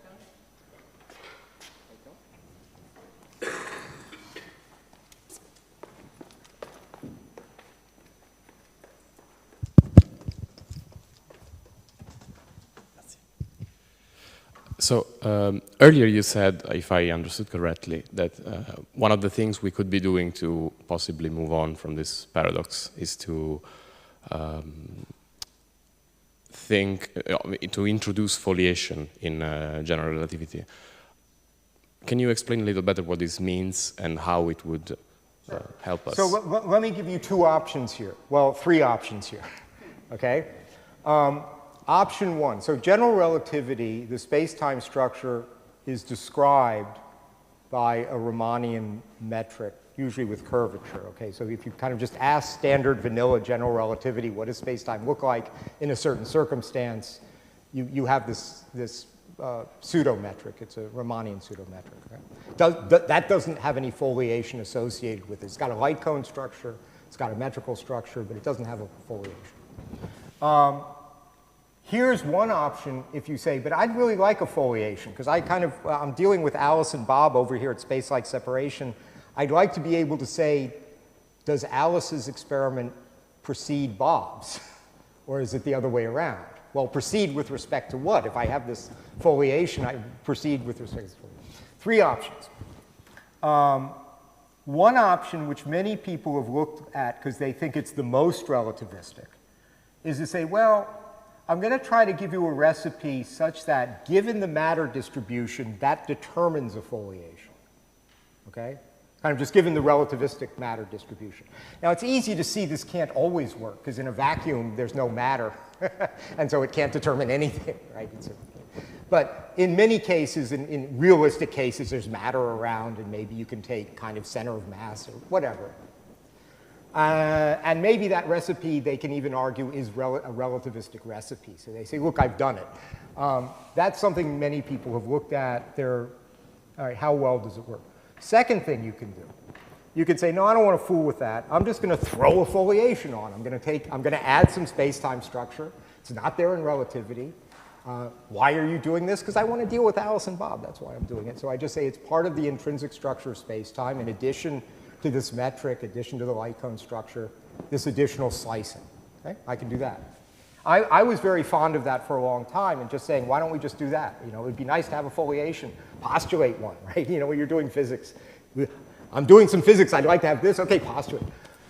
There's a third thing you can do, which is actually what I've been working on for a long time now, for about 10 years on a book, which goes by the general name, emergent relativity.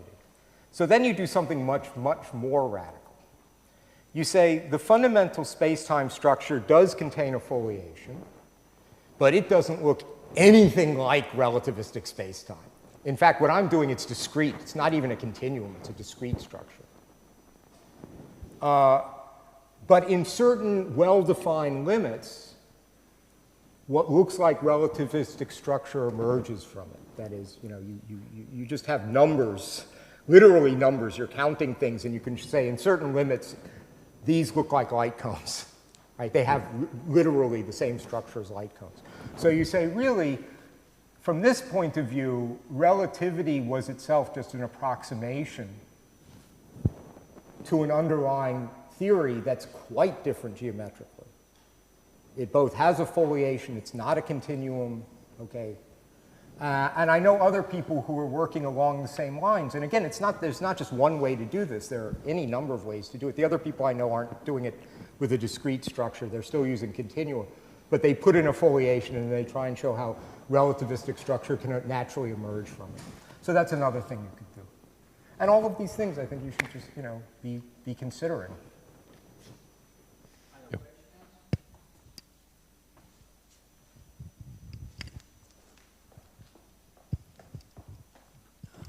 Thank you for the presentation.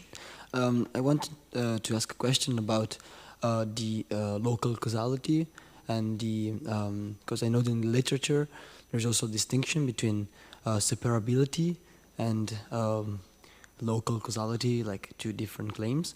And I wanted to ask if you could say something about this. Thank you. Sure. So separability is, as it were, a kind of assumption that's already in place when you want to talk about local causality. So intuitively, separability says, look, I want a theory where here's Alice in her lab, here's Bob in his lab. I want the fundamental physics to be able to describe Alice without mentioning Bob, and to describe Bob without mentioning Alice, right? That if they're in, and this notion of separability is very clearly stated in a letter of Einstein's, where he says, it's a fundamental assumption of physics that systems that we say are situated in different parts of space have a reality independent of each other, okay? If you don't have that, if you're saying, look, in order to even describe Alice, I need to mention Bob, then it doesn't surprise you so much that things going on with Bob can change your predictions for Alice, right? Because somehow you're always describing them together. And this is kind of entanglement. This is why Schrödinger says entanglement forces a deviation from classical lines of thought, because it gets rid of separability.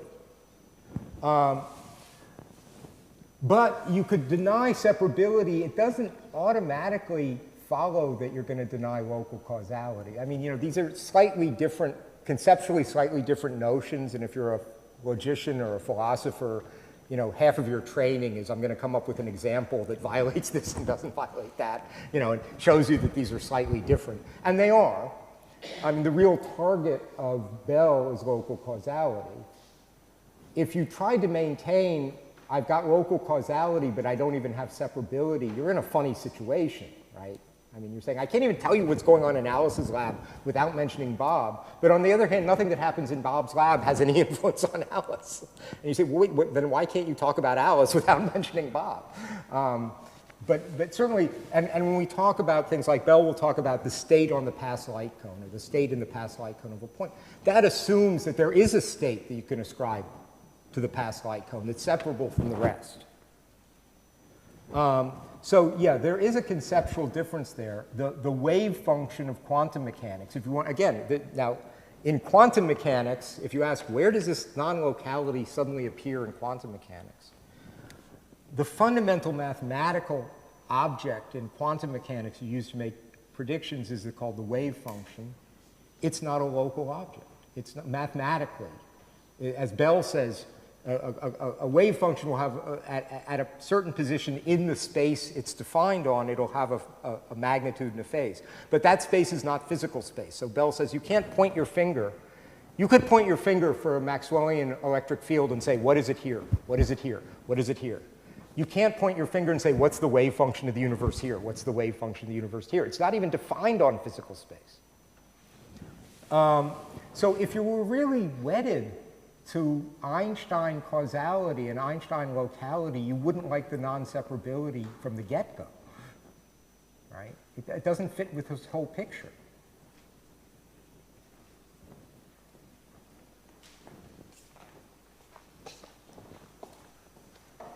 Sorry, I didn't get the basic point. Could you restate the basic difference between the Bob and Alice experiment and between the Bob, Alice, and Charlie experiment? Yeah, in the one I gave you with just Alice and Bob, that was the EPR. That admits of an easy explanation that's local. You just say, all right, every time I create a pair of particles at the source, it's either, as it were, already this way or already this way. Half the time I do this, half the time whatever the procedure is, it creates this, half the time it creates that. You send them off to Alice and Bob. Now you make the prediction that they'll always get anti-correlated results, but nothing spooky, nothing non-local. If I did the diagram, you could easily fill in the up-down so that you got the right results. When you go to the GHZ case, you can't do it anymore. That's the point. But what is there a total spin which is zero initially, or? Well, I mean, the way you make these predictions, people often say, look, don't these predictions just follow from conservation of spin or something, right? If the total spin is zero, then of course, if Alice's is this, then Bob's has to be that. They have to add up to zero. And if it's like this, it has to be that. That's true, but that still doesn't explain how it happens. I mean, Bell gives this wonderful example. Maybe this will help. He gives the example of Bertelsmann's socks. So he has this wonderful paper called Bertelsmann's Socks and the Nature of Reality. And his friend, the physicist Bertelsmann, and this is true, as a matter of fact, for some reason, decided at some point in his life he would always put on different colored socks, right? So he gets up in the morning, he always chooses different colored socks. It's not predictable which two colors or anything, but it is predictable they'll be different. And Bell says, okay, so when Bertelsmann walks in, 1 foot you see a pink sock. You can predict now with certainty whatever color's on the other, it won't be pink. And he says, look, okay, this is interesting from an aesthetic point of view, but not interesting from a physical point of view, right? Because, why? Because they had their colors all along. And Bell says that Einstein enters into this, he says, it's as if a child has asked, because what does standard quantum mechanics say? Standard quantum mechanics says something like this: neither sock has any color until you look at it, right? Neither sock has any color until you observe it. And then a child says, wait, first of all, that's a little strange that I have to look at his sock in order for it to have a color. But it's even weirder that they always come out in different colors. How does the other sock know what this sock has done? And this is Einstein's point. If there's something fundamentally indeterministic producing this color, it's not only that that's weird, but because of this correlation, that also has to have an effect on the other one. That's the spooky action at a distance part. And the EPR correlations you can explain perfectly well without that. Einstein's complaint was that Bohr's quantum theory didn't do that. Bohr's quantum theory insisted that there was something indeterministic going on and that the wave function was complete. And they were forced into spooky action at a distance. But Einstein, you don't need it, right? You're adopting it willfully, right? It's not being forced on you by experiment. What happens with Bell and the GHZ is it is forced on you by experiment, right? The Einstein-style explanation is not available once we move to these violations of Bell's inequality. So let me ask myself 2 questions. So the first is, in EPR, there is an additional postulate, somehow the principle of locality, of the reality. So that if I say that if I'm sure that if I can measure something and find some result, then this is an intrinsic physical property of the system, and only if I add this information, the EPR start to have a problem.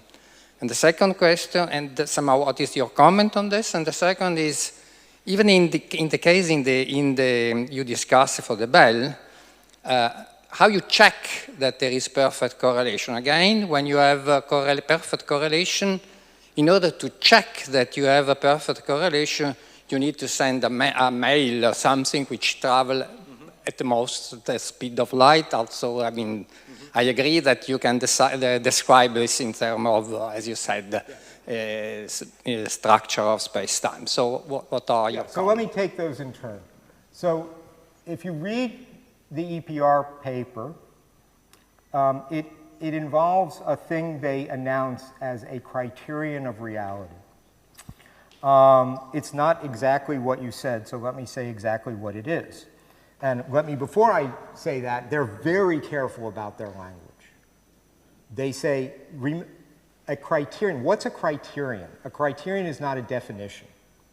Right? A definition is supposed to give you necessary and sufficient conditions for something. A criterion just gives you a sufficient condition. So they said, here is a sufficient condition for there to be an element of reality objectively in a system. So here's the criterion. He says, if I can predict, without in any way disturbing a system, with certainty, the outcome of some experiment, right, how it will behave, then there must be some element of reality in the system that makes it behave that way, right? Now, people have said, well, why don't I just deny that? Now, you can't deny that, because look at what you're saying. You're saying, I did something here. By definition, what I did not disturb that system. So it's in the same state it was all along. Now I know that that state is certainly going to lead to this result. So there must be something in it that leads to that result. I mean, you can't deny that. Now, the only way to get out of the application, what happens in the paper, and they don't make a big deal of this because they just think it's obvious, is that if I take these two systems and separate them in space far apart, then anything Bob does in his lab cannot disturb Alice's lab. Anything Alice does in her lab can't disturb Bob's lab. If you insist that they do, then you're saying, okay, there is what he calls spooky action at a distance. And then he'll say, yes, then the criterion doesn't apply. But he thought that's crazy. I mean, in that case, you don't need it. I can explain these results without it. Why would you have the spooky action at a distance? So what Einstein, Podolsky, and Rosen did was exactly say, I'm going to take spatial separation as a kind of causal isolation. If I get these two labs far enough apart. For physical properties, yeah, which are defined through this criterion. That's the point. Only if you mix the two, then it becomes a problem. Well, I'm not sure. I mean, the criterion is if Alice and Bob do experiments at space-like separation, then whatever Alice does not disturb Bob's system. Whatever Bob does not disturb Alice. Element of reality Yeah. define And a cause. since we can make these predictions because of the perfect correlations, then the criterion applies. There must be an element of reality in Alice's lab that determines her outcome. There must be an element of reality in Bob's lab that determines his outcome. So the logic is fine. There is this assumption there's no spooky action at a distance. Now, if Bohr had responded and saying, of course we believe in spooky action at a distance, he would have answered the argument. But if you read Bohr's response, which is very hard to understand, he doesn't come out and say that. He says things you can't really understand. So that's the first point. The second point... How you check, I mean, in order to check this that there is perfect correlation. People often say this. I mean, this is brought up many times by physicists. I had a conversation actually with Carlo Rovelli about his theory, because he claimed it was local. And I said, really, it's local? I thought, how do you manage that? And he was kind of saying the same thing. He's saying, but look, in order to be aware of what the correlations are, the outcomes from Alice and Bob and Charlie, they all have to be brought together, right, and put on one chart and checked, right, what were the total number of ups in each thing. And I said, so look, so Carlo, you're in your lab, you do your experiment. And then a little bit later, Alice comes along and says, 10 minutes ago, way over there, I did my experiment and I got this outcome. I said, you don't believe her?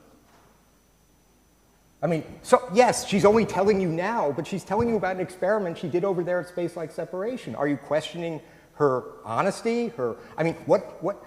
Don't you believe these correlations just existed in the actual outcomes as they occurred? It's true, I don't know what they are until I bring the information together. But that doesn't mean the correlation didn't exist. The correlation existed as soon as the outcomes existed. I mean, it's a very strange view that correlations only exist when we become aware of them. Right? No, but the point is that you cannot somehow make a maybe philosophically somehow, or from the realistic point of view, I can understand, but from the point of view of making something self-contradictory, this is not true. I mean, well, people say strange. I mean, let me just again, I'm not attributing this to you, but I will attribute it to Leonard Susskind, who said it. He said. He was talking about black holes and what's inside, outside black holes. And he says, well, there's no real problem with the contradiction here because this person believes the proposition P. This person believes the proposition not P. But they're on different sides of the event horizon. They can't talk to each other. And you want to say, learn some logic. P and not P logically contradict each other. It doesn't matter whether the two people can talk to each other, discuss with each other, fight with each other. That's just a logical contradiction. It doesn't go away because you don't communicate with each other. Right? Point of view. Yeah. Hello. Sorry. Here. Thank you for your talk. So we talked about if we get Alice and Bob and we separate them in space. What happens if we put Alice near a black hole, and each second they try to do the same thing and see whether whether the particles go up or down. What happens if time doesn't flow the same for Alice and Bob and they do their experiments at a certain time interval? Well, Quite honestly, bringing a black hole into the business is making a lot of trouble for yourself that it's not clear is going to. Doesn't have to be a black hole, just I mean, curvature. I don't know what to say. If I put poor Alice near a bomb that's about to go off, maybe her lab will be blown up before she can finish. I'm sorry for Alice. If I put her too near a black hole, she might fall into it. I'm sorry for her. But I'm not sure how that changes the logic of the argument, right? The argument is just about these experiments are done at space-like separation. Inside a black hole, outside a black hole, I don't care. There are actual results. Those actual results display certain correlations. Those correlations cannot be explained by a locally causal theory. My point was that the rate of time's passage doesn't really come into this, because all I'm doing, remember, at the end of the day, I'm just comparing, Alice did hers was oriented in the x direction, she got up. Bob's was oriented in the z direction, he got down. Information like that. Exactly when she got her results doesn't really matter. How long it took her doesn't really matter.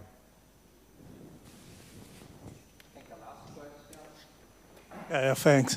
These are very, very basic clarificatory questions. That concern the term experiment. When you talk about an experiment, what are you thinking of? Specifically, are you thinking something that you can repeat? How you can repeat in this kind of experiment that you are talking about? Well, of course, experiment, and again, experiment is a much better word, as Bell said, than measurement. I didn't call them measurements, or, that carries a lot of language to it.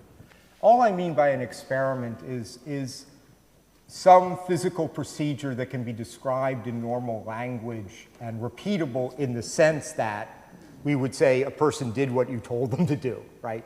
Take your magnet and either orient it this way or this way, record whether the spot went here or here. Now, if someone does that twice in a row, they certainly will not have exactly repeated the physical conditions, right? The magnet will be slightly different temperatures and all sorts of things.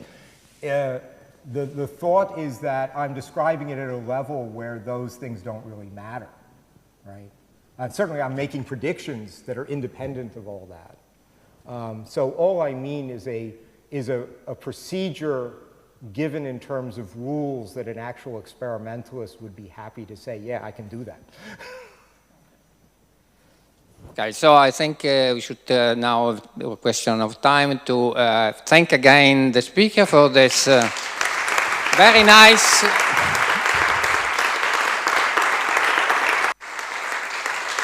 and I would say provocative talk.